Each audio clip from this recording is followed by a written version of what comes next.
రాజు రాజు కొట్టేసినావు కదరా నాతో ఇప్పుడు ఉంటావా లేదా చెప్పు. తండేల్ని నేనే వెళ్ళకపోతే ఎలాగే. నువ్వు ఇప్పుడు వెళ్ళిపోతున్నావంతే ఏటకెళ్తున్నట్టు కాదు, నా నుండి పూర్తిగా వెళ్ళిపోతున్నట్టు. ఏటేలుగా మాట్లాడుతున్నావు? నేను ఇలాగే మాట్లాడతాను. ఏటిప్పుడు వెళ్ళకపోతే నీ పదవి పరువు పొద్దనా?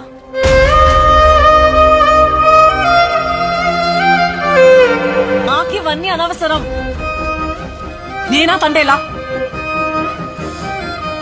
ఈ ప్రపంచంలో నీకంటే ఎక్కువ నాకు ఇంకేటి లేదే. రైలు దిగ్గానే మా అమ్మ దగ్గర కంటే ముందు నీ కాడికే వస్తాను కదే. మరి ఉండిపోవచ్చును కదా, ఉండిపో రాజు ప్లీజ్, నా కోసం.